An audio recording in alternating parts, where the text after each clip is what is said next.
지난 주간에 제가 감기에 좀 걸려서 웬만하면 감기 걸려도 목은 이렇게 변하지 않는데요. 지금 목이 아주 신령하고 거룩하게 이렇게 잘 변화되어 있습니다. 어제까지만 해도 거의 목소리가 나오지 않았는데요. 그래서 오늘 복음 집회 어떻게 말씀을 전할까 고민이 많이 됐습니다. 꿀도 먹어보고요.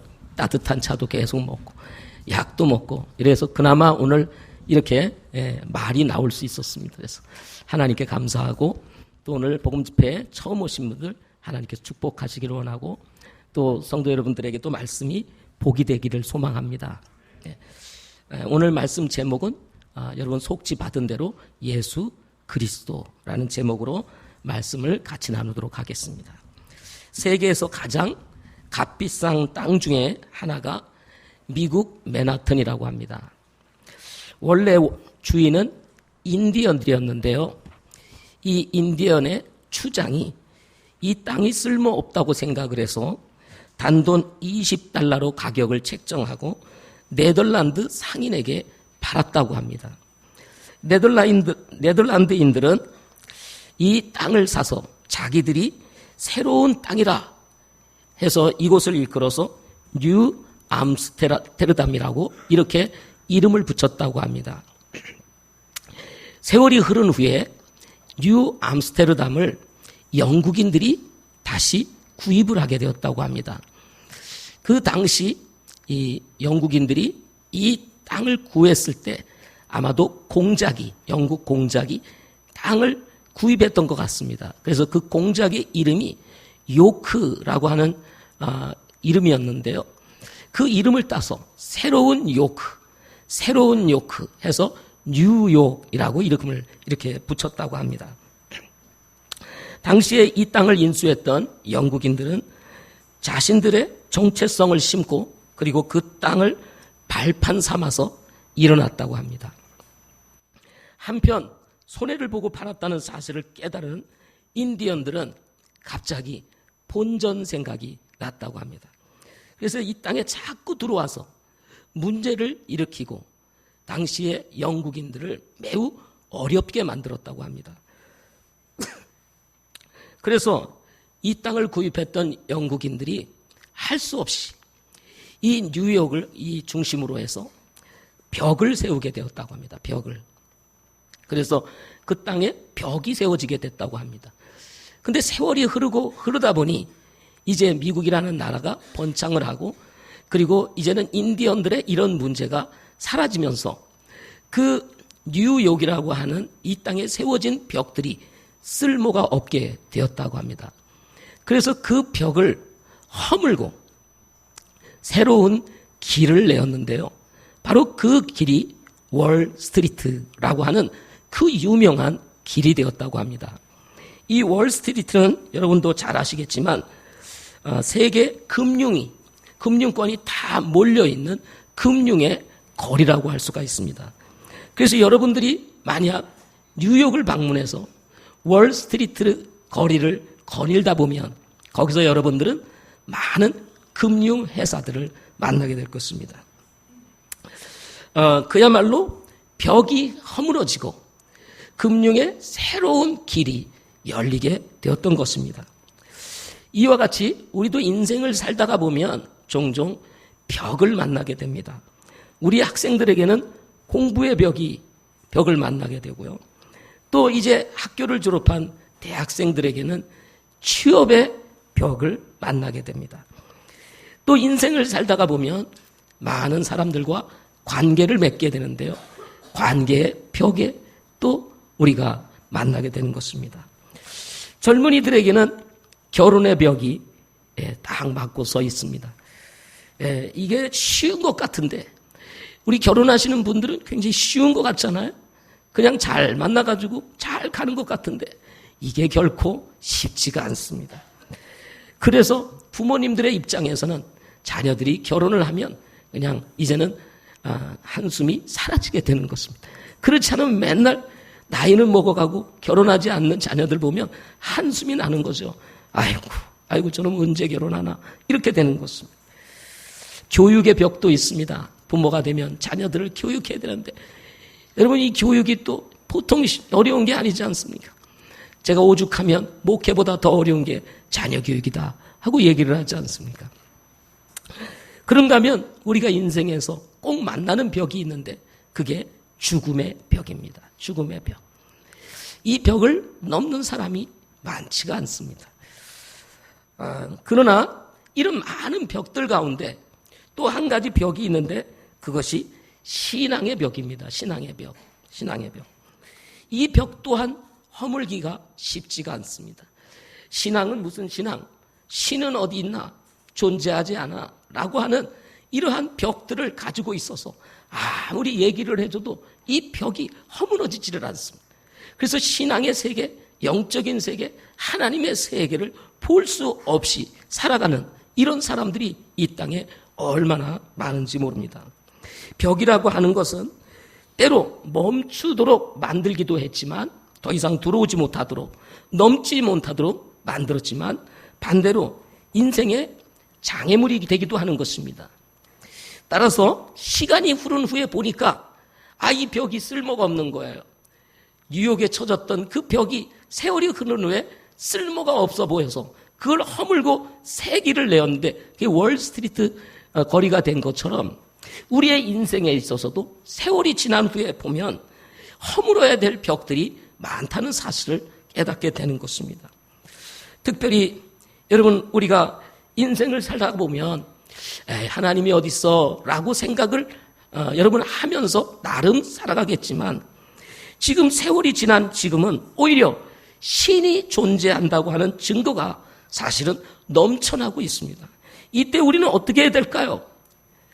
사람들은 왜 예수님을 믿을까요? 왜 우리는 불신의 벽을 허물고 신앙의 길을 내어야만 했을까요? 오늘 말씀을 통해서 저는 세 가지로 얘기를 하고자 합니다. 첫째는 성경은 진리이기 때문에 그렇습니다. 우리가 예수님을 믿고 신앙의 길을 가야 하는 이유, 첫째는 뭐라고요? 성경이 진리이기 때문이다 하는 것입니다. 오늘 본문 말씀에 보면 성경 기록들을 탐구하라. 너희가 그것들 안에서 영원한 생명을 얻는 줄로 생각하거니와 그것들은 곧 나에 대하여 증언하는 것들이니라 하면서 성경 기록들을 탐구하라. 그리하게 되면 그곳에서 영원한 생명을 얻게 될 것이라고 이렇게 말씀하고 있는 것입니다. 근데 그 영원한 생명이 결국은 누구에게 있다는 겁니까? 예수 그리스도에게 있다는 것입니다.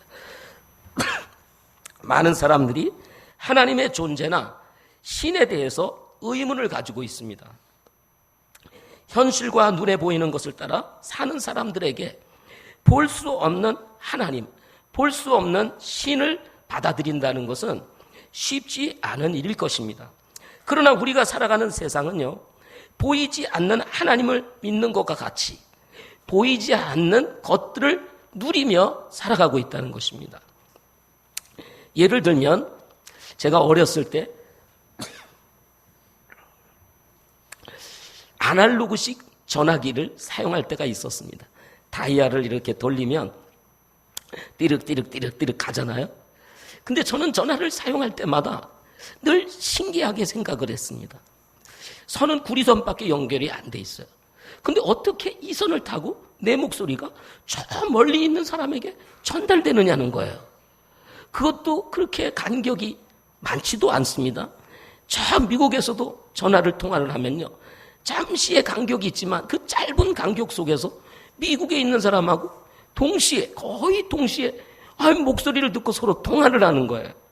여러분 생각을 해보십시오. 신기하지 않습니까? 그 구리선이 뭔데?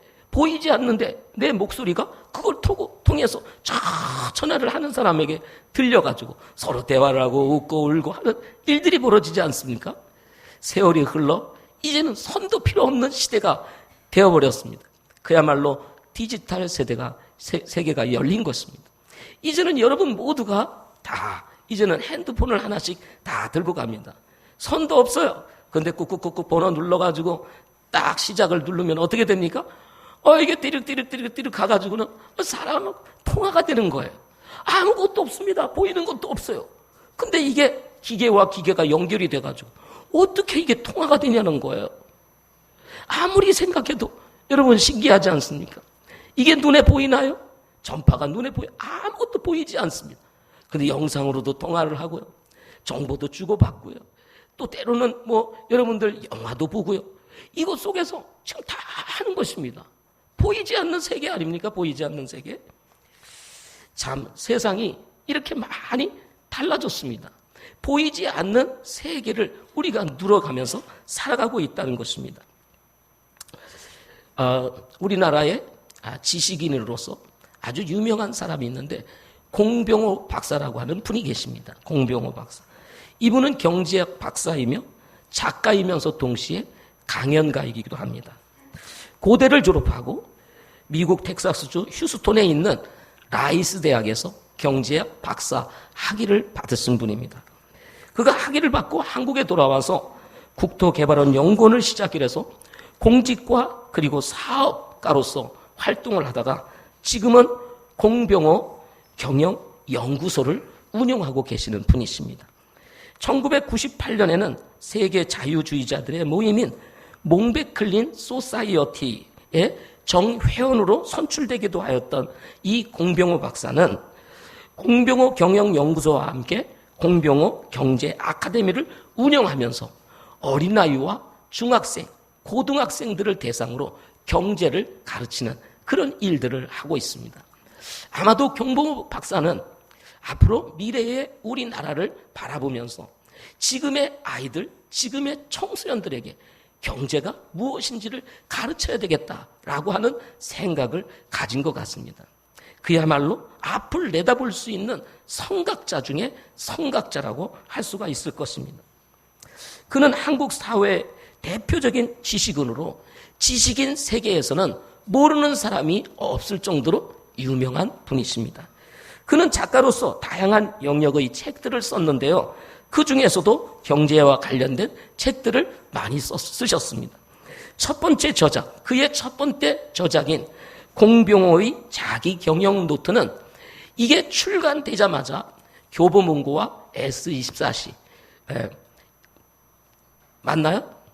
예스24시, S가 아니라 예스24시의 베스트셀러가 된 아주 많이 팔린 책 중에 하나입니다.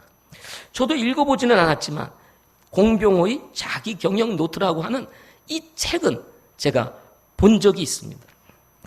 이 외에도 공병호의 독서노트, 황금의 씨앗을 뿌려라 10대를 위한 자기경영 노트를 또 이렇게 출간을 해서 10대들을 위한 경영에 대한 이야기를 쓴 책이기도 합니다. 거스 히딩크 열정으로 승부하라는 책도 썼고요. 대화를 잘하는 아이 그리고 대화를 못하는 아이라는 책도 썼습니다. 아이의 관심을 가진 이 공병호 박사는 우리 아이들로 하여금 대화를 잘할 수 있는 아이가 되도록 하기 위해서 이 책을 썼습니다. 친구를 따르는 아이 그리고 친구를 따라가는 아이. 우리 아이들을 두시나 우리 성도님들 뭔가 솔깃하지 않습니까?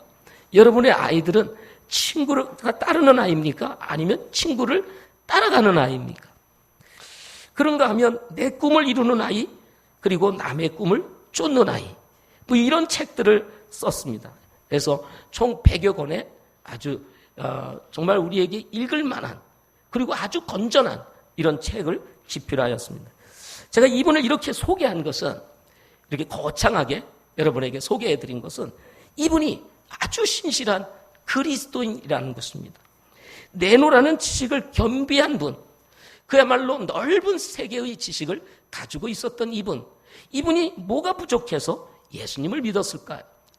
그는 경제적으로, 사회적으로 부족한 것이 전혀 없는 분입니다. 남들이 바라는 꿈을 다 이루신 분이라고 해도 과언이 아닌 분입니다. 그럼에도 불구하고 그는 지식인임에도 불구하고 그 모든 것들을 다 내려놓고 예수님을 믿고 그가 신앙생활을 하는 신실한 그리스도인이 된 이유가 어디에 있을까요?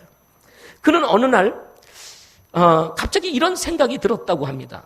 세계의 베스트셀러이면서 진리라고 하는 그리고 우리나라의 기독교인들이 많은데 한 번도 성경은 읽어본 적이 없었던 것입니다. 그래도 내가 작가이면서 책을 집필하는 사람인데 내가 베스트셀러라고 하는 진리라고 하는 이 성경을 읽어보지 않았어요? 되겠나? 그래가지고 어느 날 이 공병호 박사가 성경을 읽기를 시작했다고 합니다. 그런 폭넓은 지식과 그리고 우리가 알아듣지 못하는 단어들도 잘 꿰뚫어 볼 수 있는 이런 지식의 능력을 가지고 있었던 이 공병호 박사가 성경을 읽는데요. 이 성경의 내용이 자기의 눈 속으로 쏙쏙 들어오면서 성경을 읽는 동안 그 감동이 식지를 않았다고 합니다. 그래서 성경을 읽는 가운데 감동을 받으면서 그런 자기의 할 일을 따라서 자기가 쓰고 싶은 책들을 쓰고 있었던 어느 날 책을 쓰다 멈추고 잠시 거실로 나왔는데요. 거실 TV에 한 목사님의 설교를 듣고 있는 아내가 있었던 것입니다. 아내가 설교를 듣고 있었던 거예요. 그래서 그 자리에 앉아서 아내와 같이 그 TV에서 나오는 어느 목사님의 설교를 듣는데 거기서 그렇구나 하면서 뭔가 심오한 깨달음이 탁 달려오게 있게 되었던 것입니다. 성경을 읽으면서 받았던 그 감동과 함께 목사님이 전하는 메시지를 들으면서 거기서 탁 부딪히면서 그분이 예수님을 영접하게 되었다고 합니다.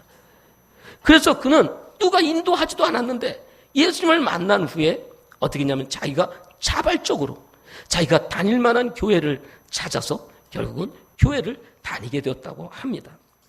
이후에 그는 공병호가 만난 하나님이라는 책을 써서 신앙생활을 시작하는 사람들에게 왜 예수님을 믿어야 하는지, 어떻게 신앙생활을 해야 하는지, 신앙생활을 하는 사람들의 삶의 기초가 무엇인지에 대한 책을 쓰게 되었다고 합니다. 공병호 박사는 이 시대의 또 한 사람의 지식인입니다. 그는 예수님을 믿고 난 후 자신이 그리스도인이라는 사실을 부끄럽게 생각하지 않고 하나님을 믿는다는 사실을 공병호가 만난 하나님이라는 책을 통해서 모든 사람에게 선언을 했던 사람이 누구냐면 바로 공병호 박사였습니다. 기독교를 금지된 영역으로 생각했던 공병호 박사가 그 불신의 벽을 허물고 신앙의 길을 열어 예수 그리스도를 만날 수 있었던 이유가 어디에 있었을까요? 그것은 바로 성경에 있었던 것입니다. 바로 하나님의 말씀은 진리이며 동시에 그 하나님의 말씀은 뭐예요? 길이며 또 그 하나님 예수 그리스도는 뭐라고요? 생명이라는 사실을 그는 성경을 통해서 깨닫게 되었던 것입니다.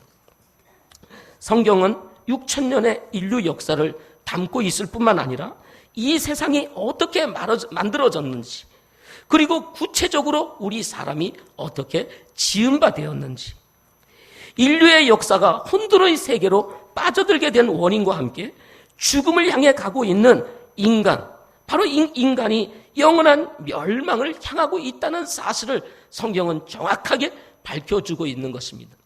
그러나 이렇게 죽음을 향해서 가고 있는 영원한 멸망을 향하여 가고 있는 이 인간을 하나님께서 어떻게 구원하시고자 하시는지 그 위대하신 하나님의 계획과 사랑을 담고 있는 책이 바로 성경인 것입니다.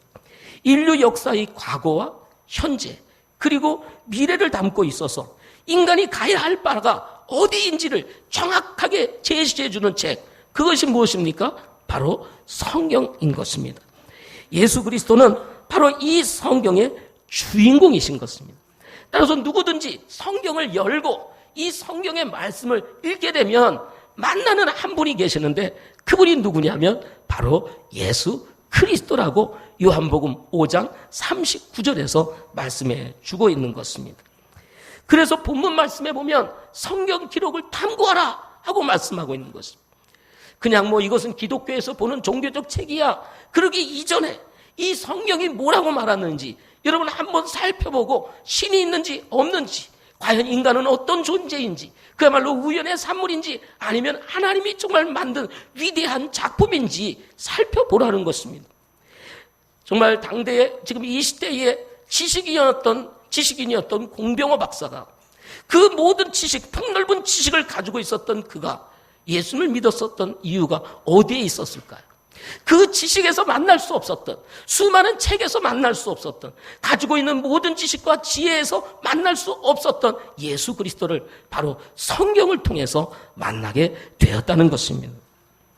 그러므로 여러분, 혹시나 여러분의 삶 가운데 불신의 벽, 이 신학의 벽이 딱 쳐져 있어서 하나님이 보이지 않고 정말 신앙이 무엇인지를 알지 못하는 분이 있다면 그 신학의 벽을 허물고 여러분 한번 예수 그리스도를 만나보실 수 있기를 바랍니다. 무엇을 통해서요? 바로 성경을 통해서. 성경을 통해서. 왜 예수님을 우리가 믿어야 될까요? 두 번째는 예수 그리스도는 구원자이시기 때문에 그렇습니다. 예수라는 이름은 자기 백성을 구원할 자라는 뜻을 가지고 있습니다.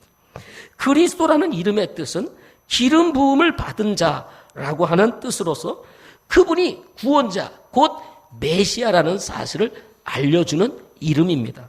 이렇게 예수 그리스도라는 이름 그 자체가 우리에게 나타내 주는 것은 그분이 바로 구원자라는 사실을 말씀해 주고 있는 것입니다. 마태복음 1장 21절에 있는 말씀을 보게 되면 그녀가 아들을 낳으리니 너는 그의 이름을 예수라 하라. 이는 그가 자기 백성을 그들의 죄들에서 구원할 것이기 때문이라 하고 말씀하셨습니다.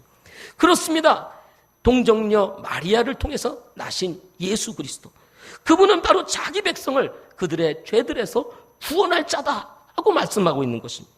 마태복음 1장 23절에서는 보라 처녀가 아이를 베어 아들을 낳을 것이요 그들이 그의 이름을 임마누엘이라 하리라 하셨으니 이것을 번역하면 우리와 함께 계시는 하나님이시라 하고 말씀하고 계십니다. 바로 이 예수님이 하나님이시라는 것입니다. 그 하나님이 인간의 몸을 입고 우리와 함께 계시는 하나님이라 이렇게 설명을 하고 있는 것입니다. 예수님이 하나님이라는 사실이 왜 중요할까요? 사람은요 우연히 만들어진 존재가 아닙니다. 가치없이 어쩌다 보니까 저 미생물로부터 시작해가지고 고등생물로 진화를 거쳐 사람이 된 존재가 아니라는 것입니다. 하나님은 처음부터 자신의 형상을 따라 사람을 만드셨다 하고 말씀하고 있는 것입니다. 따라서 적어도 나와 여러분은 어떤 가치를 지니고 있느냐 하면 하나님 사이즈의 가치를 지닌 존재라는 것입니다. 왜? 우리 모두는 누구를 닮았어요? 하나님을 닮았습니다. 비록 제가 장애를 가지고 있었다 할지라도요, 여러분 저를 무시하지 마십시오. 왜냐하면 저는요 하나님을 닮은 존재입니다. 하나님의 사이즈의 가치를 지닌 존재라는 것입니다. 저를 무시하면요 제가 기분 나쁘기 이전에 누가 기분 나빠요? 하나님이 기분 나쁘십니다. 아니 하나님의 작품을 감히 무시해요? 그러면 누가 기분 나쁘겠어요? 하나님이 기분 나빠요. 하나님께서 가만두시겠어요? 여러분 자식을 누가 무시해요? 그러면 맞아 내 자식은 원래 그래 이럽니까? 내 자식 무시하면 어떻게 되죠 부모님들? 와 이거 자기를 무시한 것 같이 막 난리 나죠? 그렇죠? 이것이 부모 마음인 것처럼 하나님도 마찬가지입니다. 왜? 자녀는 부모의 가치를 지닌 존재이기 때문에 운명을 같이 한다 말이죠. 그래서 나와 여러분은 그런 가치를 지닌 위대한 존재라는 것입니다. 그런데 이런 존재인 인간을 누가 만드셨다고요? 하나님이 만드셨다는 사실을 성경에 아주 명확하게 자세하게 어떻게 만들어지는지에 대해서 설명을 하고 있다는 것입니다. 이 세상에 어떤 책도 어떤 경전도 사람이 어떻게 만들어졌는지에 대해서 설명하고 있지 않아요. 그러나 성경만 유독 하나님께서 인간을 어떻게 만드셨는지에 대해서 말씀하고 있다는 것입니다. 이렇게 만들어진 인간은 이 지구촌 외에 어느 곳에도 존재하지 않습니다. 이 지구라는 아주 특별한 공학적 설계를 통해서 인간이 숨을 쉬며 인격적 존재로 살아갈 수 있도록 하나님께서 다 계획적으로 세팅해 놓으신 거예요.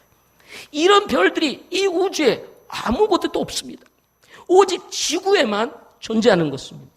따라서 여러분 우주에 무슨 우리와 같은 다른 존재가 있겠거니 그거 다 헛수고입니다. 여러분 혹시 과학자가 되거들랑 그런 헛수고 하지 마시기를 바랍니다. 성경에 이미 얘기하고 있는 거예요. 그래서 이 우주의 중심은 어디입니까? 바로 이 지구인 것입니다. 왜? 이 지구에 하나님의 형상을 담고 있는 우리 사람들이 살아가고 있기 때문에 그렇습니다. 그러나 인간이 죄를 범함으로 안타깝게도 인간에게 죽음이 찾아온 거예요. 하나님이 인간을 지으셨을 때는 영원한 생명을 가진 존재로 살아가도록 해주셨습니다. 그런데 그 범하지 말라고 했던 죄, 먹지 말라고 했던 선악을 알게 하는 나무의 열매를 먹음으로 결국 인간에게 죄가 들어왔고, 죄가 들어옴으로 인해서 결국 사망이라는 것이 함께 따라서 들어오게 된 것입니다. 결국 인간은 그때부터 죽음을 경험하게 되었던 것입니다. 죽음. 그런데 이 죽음이 그냥 죽음이 아니에요. 로마서 3장 23절에 보면 모든 사람이 죄를 지어 그 하나님의 영광에 이르지 못하더니 하고 말씀합니다. 이 죄 때문에 하나님의 영광에 이를 수 없는, 원래 사람은 하나님의 영광에 이르러 하나님이 가지신 그 영화로움을 함께 누리며 살 수 있도록 하나님이 지으셨는데, 죄가 이 모든 것을 차단함으로 말미암아 그 하나님의 영광에 참여할 수 없는 존재가 돼버리고 말았다는 것입니다. 로마서 6장 23절에는 이런 인생을 두고 말씀하기를 죄의 싹은 사망이나 하나님의 선물은 예수 그리스도 우리 주를 통해 얻은 영원한 생명이니라 하고 말씀하시면서, 인간은 단순히 죽음으로 끝나는 것이 아니라 또 다른 죽음이 기다리고 있다는 사실을 말씀해 주고 있는 것입니다. 그러나 이렇게 멸망당할 수밖에 없는 우리에게 하나님께서 선물을 주셨는데, 그것은 예수 그리스도 우리 주를 통해서 얻는 영원한 생명이다, 이렇게 말씀하고 있는 것입니다. 따라서 우리가 정말 영원한 멸망에 이를 것이냐, 영원한 생명을 얻으며 살아갈 것이냐는 우리 각자의 선택과 판단에 달려있다는 사실인 것입니다. 계시록 21장 8절 말씀에 보면 그러나 두려워하는 자들과 믿지 않는 자들과 가증한 자들과 살인자들과 음행을 일삼는 자들과 마법사들과 우상숭배자들과 모든 거짓말쟁이들은 불과 유황으로 타는 호수에서 자기 몫을 받으리니 이것은 둘째 사망이라 하고 말씀하고 있는 것입니다. 죽음으로 끝나는 것이 아니라는 말입니다. 둘째 사망이 기다리고 있다는 것입니다. 이 지옥을 향해서, 이 불타는 이 호수를 향해서 말씀하기를 마가복음 9장 48절에서는 거기는 그들의 벌레도 죽지 아니하고 불도 꺼지지 아니하느니라. 이는 사람마다 불로 절여질 것이요 희생물마다 소금으로 절여질 것이다.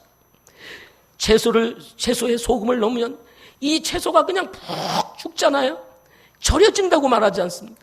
마치 인간이 이 불로서 완전히 절여서 고통 가운데 살아갈 것이라는 사실을 바로 이 마가복음 9장 49절에서 48절에서 설명을 하고 있는 것입니다. 제가 이런 말씀을 여러분에게 드리는 것은 여러분을 위협하기 위한 것이 아닙니다. 어떻게든지 예수를 믿게 하려고 우리를 위협하는구나 하고 그렇게 또 이상하게 생각하지 마세요. 예. 오늘 목은 빚에다 데려오더니 나를 위협해서 이러는가 보다. 그게 아닙니다. 이것이 죄를 범한 인간의 피할 수 없는 운명이기 때문에 여러분에게 말씀을 드리는 것입니다. 그러면 그 지옥에 가라고 제가 말하는 것일까요? 아닙니다. 피할 수 있는 길이 있다는 것입니다. 돌아설 수 있는 길이 있다는 것입니다. 잃어버린 생명을 되찾을 수 있는 기회가 있다는 것입니다. 공병호 씨가 예수님을 믿게 된 가장 큰 동기 중에 하나를 이야기하는데요. 그게 뭐냐면 성경을 읽고 목사님의 메시지를 들으면서 자기가 깨달은 것 한 가지가 있는데, 인간은 하나님 앞에서 죄인이라는 사실을 알게 되었다는 것입니다. 인간은 하나님 앞에서 죄인이라는 거예요. 죄인. 의로운 것처럼 살아가고 멋진 사람처럼 살아가고 성공한 사람처럼 살아가지만 하나님 앞에서 인간은 죄인이라는 사실을 깨닫고, 공병호 박사가 그 지식인이 모든 것들을 다 내려놓고 그동안 배웠던 이 세상의 모든 지식을 넘어 살아계신 하나님을 만나게 되는 놀라운 은혜를 잊게 된 것입니다. 그렇습니다. 인간은 하나님 앞에 죄인인 것입니다. 이 죄인이 죄사함을 받고 영원한 생명을 얻을 수 있는 길은 바로 예수님을 믿어야 되는 것입니다. 왜 그렇습니까? 그분만이 우리를 죄에서 구원할 구원자이시기 때문인 것입니다. 누가 우리를 구원할 수 있겠습니까? 우리 자신 스스로가 우리를 구원할 수 있을까요? 우리를 죄에서 구원하시기 위해서 오신 예수 그리스도만이 우리를 구원해 주실 수가 있는 것입니다. 요한복음 14장 6절 말씀에 보면 예수께서 그에게 이르시되 내가 곧 길이요 진리요 생명이니 나를 통하지 않고는 아무도 아버지께 오지 못하느니라 하고 말씀하셨습니다. 그분이 인생의 진리요, 그분이 인생의 길이요, 그분의 인생의 생명이라고 말씀하고 있는 것입니다. 바로 그분을 만나는 것이 우리가 영원한 생명을 얻고 이 죽음의 골짜기를 벗어나서 살아갈 수 있는 길이라는 것입니다. 혹시 여러분들 가운데 아직 주님을 만나지 못한 분이 계시다면 오늘 이 시간 꼭 주님을 만나시고 돌아가실 수 있기를 바랍니다. 마지막 세 번째, 우리가 왜 예수님을 믿어야 될까요? 그분을 믿으면 영원한 생명을 얻기 때문인 것입니다. 영원한 생명을 얻기 때문인 것입니다. 저는 어린 시절 시골에서 살았습니다. 내륙에서 살았기 때문에 바다 구경하기가 쉽지 않았습니다. 그런데 학교를 가거나 하면은 이렇게 바다 얘기들이 막 나오잖아요. 뭐 수평선이 있고 뭐 여름에는 뭐 해수욕을 하고 막 하는 얘기가 들리는데 그건 저에게 꿈과 같은 이야기였습니다. 그런데 한편으로는 제 어린 시절에 어떤 마음이 제게 있었냐면 진짜 저 바다를 다 가면은 미국도 있고 저기를 넘어가면 아프리카도 있고 브라질도 있고 그러는가? 그게 참 신기했습니다. 정말 저 바다 너머에 그런 사람들이 살고 있을까? 한 번도 가보지 않았던 저에게는 그게 늘 저에게 호기심으로 남아 있었습니다. 세월이 흘러서 이제 청년의 시기가 되었습니다. 교회에서 신앙생활을 하니까 교회를 나오니까 안 가는 데 없이 다 돌아다녀요. 야외 친교회다 뭐다 해가지고 전혀 평소에 만약에 내가 일반 생활을 했다면 그 당시에 가보지 못했던 우리 이 한국 주변에 있는 이 서울을 중심에 있는 웬만한 데는 친교회 때마다 다 가는 거예요. 산이면 산, 공원이면 공원, 들이면 들, 뭐 그냥 다 다니는 거예요. 그래서 제가 깨달은 게 하나 있는데 예수 믿으면 이렇게 재밌는 거구나. 동의하시면 아멘 하시죠. 예. 우리 지난주에도 우리 실버플락 부형님들하고 모치님들이 어디 갔다 오셨는지 아세요? 저 태안반도에 가셨습니다. 태안반도. 그 꼬치 해수욕장 근처를 가게 되면 멋진 바위가 탁이고 때가 되면 물이 쫙 갈라져서 모세의 기적을 볼 수 있는 곳이 있는데요. 하나님께서 얼마나 우리 부형님들을 사랑하고 모매님들을 사랑하는지요. 마치 도착하셨을 때 그 모세의 기적이 쫙 일어나가지고요. 그것을 다 건너갔다가 오시면서 아주 좋으셨다고 이렇게 말씀하시는 것을 제가 오늘 들었습니다. 이렇게 예수 믿으면 재밌는 거구나 하는 것을 알게 되었습니다. 그래서 청년 시절이 되어서 이제 바다를 가게 되었습니다. 저는 별로 바다를 좋아하지 않아요, 사실은. 근데 사람들은 왜 이렇게 바다를 좋아하는지 모르겠어요. 바다에 가면 뭐예요? 그냥 물끄러미 앉아서 저 수평선만 쳐다보고 있잖아요. 한없이 앉아서. 그러다 보면 나도 모르게 무의식 세계로 들어가서 그냥 수평선은 안 보이고 뭐예요? 자기 세계로 들어가고 그냥 말끔하게 쳐다보고 있는 거예요. 저는 그런 게 답답했습니다. 그래서 저는 어디가 좋냐면 산을 좋아했어요. 산만 보면은, 고지만 보면 갑자기 없던 힘도 생기고 식었던 열정도 막 올라오면서 저 산을 내가 정복하리라 하는 마음이 늘 끊임없이 제 속에서 일어났던 그런 때가 있었습니다. 그런데 어쨌든 저도 바다를 가다 보니까 가서 이렇게 바다를 구경하다 보면 정말 저 수평선 너머에 뭐가 있을까? 있어요, 없어요? 있어요, 없어요? 있죠. 이제 또 세월이 지나서 이제 목회를 하고 사역을 하다 보니까 이제 선교를 하게 되었습니다. 미국도 가보고 또 지난번에는 온두라스도 가고 또 일본도 다녀오고 중국도 가고 몽골도 다녀오고 그 몽골 고비 사막을 그 황량한 고비 사막을 다 지나가는 아무것도 없는 고비 사막 여기에 누가 사나 그런데요 갑자기 울란바타르에 딱 도착하면 그 분지 속에 사람들이 꽉 모여 사는 집들이 보이는데요. 어떻게 이곳에서 사나? 살 곳이 얼마나 좋은 곳이 많은데 이곳에 이렇게 모여 사나? 하는 생각이 듭니다. 비행기에서 딱 보면요. 진짜 아무것도 없는 황량한 곳에 갑자기 도시가 딱 나타나는데 이 사람들 왜 여기 살지? 우리같이 좋은 일이 한국 땅도 있는데 도대체 여기서 뭐 하려고 여기 정착을 했나? 생각이 들 정도로 거기에 사람이 확 음집해서 살아가고 있는 거예요. 참 그때마다 저는 참 신기하다. 사람이 다 이렇게 살아가는 게 다르구나 하는 것을 깨닫긴 합니다. 그런데 여러분 우리가 생각지 못하는 저 수평선 너머에 뭐가 있을까 했지만 진짜 가보니까 있어요. 사람들이 가지고 있는 의문이 하나가 있습니다. 그 중에 하나가 뭐냐면 본질적인 질문인데요. 그것은 과연 죽음 너머에 뭐가 있을까 하는 것입니다. 죽음 너머에. 우리 젊은 친구들은 모를 거예요. 우리 학생들은 뭐 그런 생각하겠어요? 네. 뭐 생각한다고 어떡해요? 아니죠. 생각하겠어요?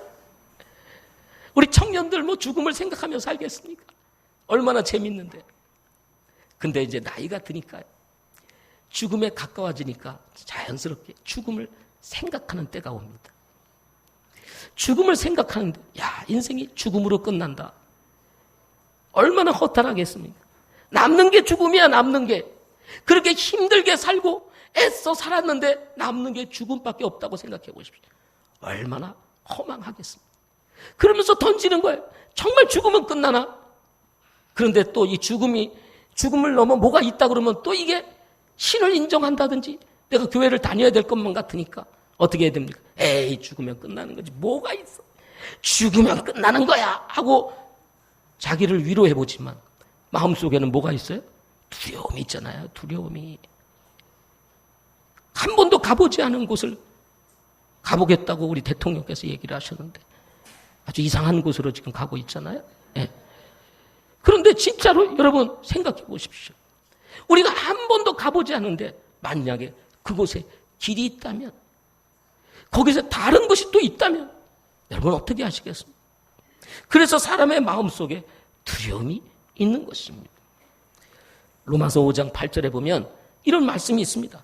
우리가 아직 죄인이었을 때 그리스도께서 우리를 위해 죽으심으로 하나님께서 우리를 향한 자신의 사랑을 당당히 제시하시니라. 하나님이 우리를 사랑하셨다는 거예요. 하나님이 우리를 사랑하셔서 자신의 사랑하는 독생자 예수 그리스도를 우리를 대신해서 십자가에 피 흘려 돌아가시게 하십니다. 하나님의 그 크고 놀라운 사랑을 당당하게 우리에게 나타내 주셨다 하고 말씀하고 있는 것입니다. 죽음 너머에 아무것도 없는 것처럼 생각하면 죽으면 끝나지, 죽으면 끝나지, 죽으면 끝나리라 하고 위로하며 살아가 보지만 여러분 두려움이 있지 않습니까? 죽음에 대한 두려움, 이 죽음의 두려움을 어떻게 여러분 극복하시겠어요?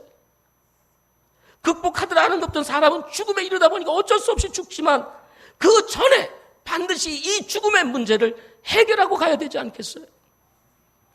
그런데 그 문제를 해결해 주는 것이 바로 성경이라는 것입니다. 바로 이 하나님의 말씀에 우리를 위해 죽으심으로 말씀하고 있는 것입니다. 예수 그리스도께서, 죄 없는 예수 그리스도께서 죄인들을 위하여 대신 십자가에 달려 돌아가심으로 하나님께서 우리 죄인들을 향한 자신의 사랑을 당당하게 제시해 주셨다 말씀하고 있는 것입니다. 이런 경전이 어디 있습니까? 여러분, 이런 책이 어디 있어요? 하나님이 우리를 사랑하셨다는 겁니다.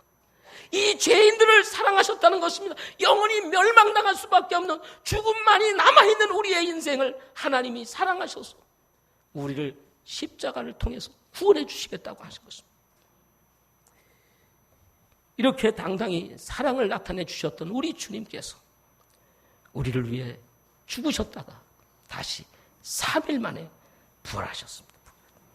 우리를 죄에서 구원하시고 의롭다 하시기 위해서 영원한 생명을 소유할 수 있다는 이 놀라운 은혜를 우리에게 부어주시기 위해서 주님께서 죽음의 권세를 이기시고 부활하신 것입니다.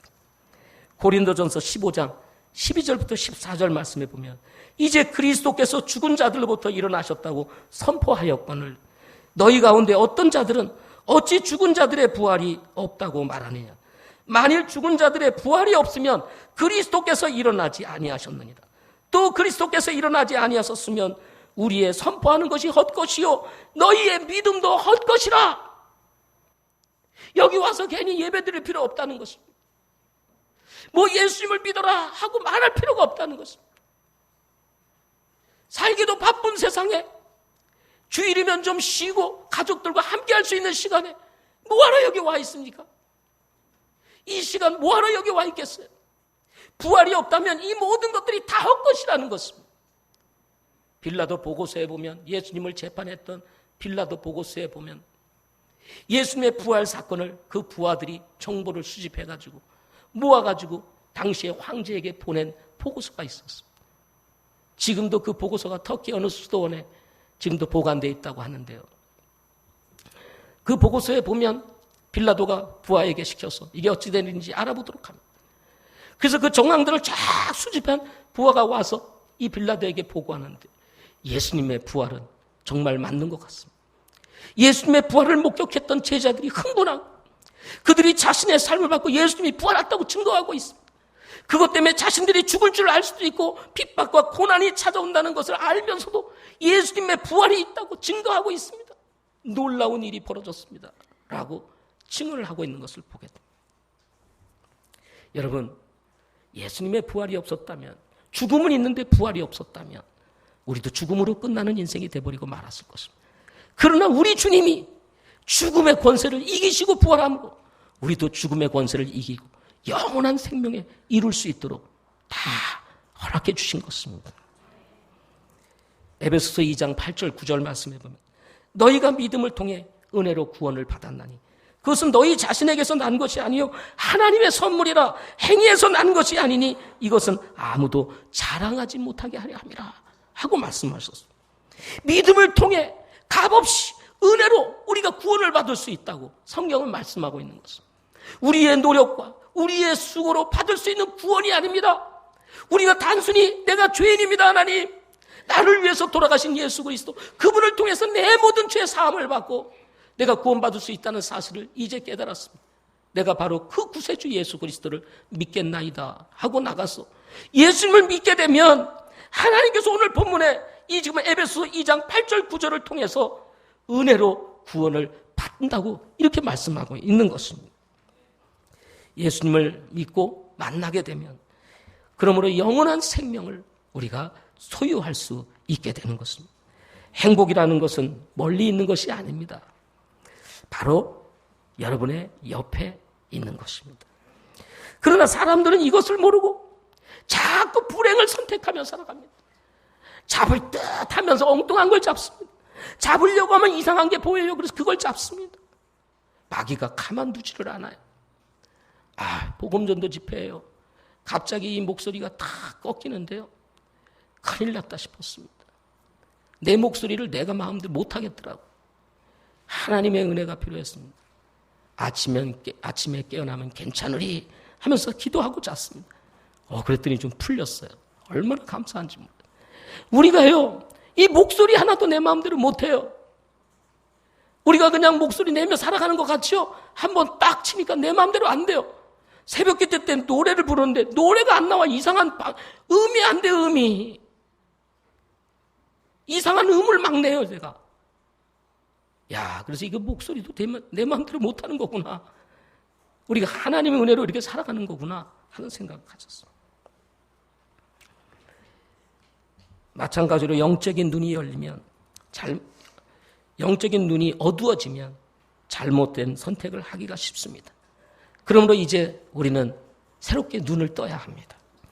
기독교에 대한 불신의 벽을 허물어내야 합니다. 진리요 생명이 되신 예수 그리스도가 어떤 분이신지를 우리는 성경을 통해서 만나야 되는 것입니다. 공병호 박사가 바로 성경을 열고 그 속에서 예수 그리스도를 만남으로 감동을 얻게 되었던 것처럼 바로 그분이 우리의 구원자요 메시아라는 사실을 깨닫고 그 예수 그리스도를 영접했다는 것과 같이 여러분도 오늘 예수님을 믿고 영접할 수 있기를 바랍니다. 여러분의 인생에 월스트리트 길이 아니라 정말 진리의 길이며 생명의 길이 활짝 열려서 인생의 주인 되신 하나님을 만나는 놀라운 은혜가 있게 될 것입니다. 기도하겠습니다.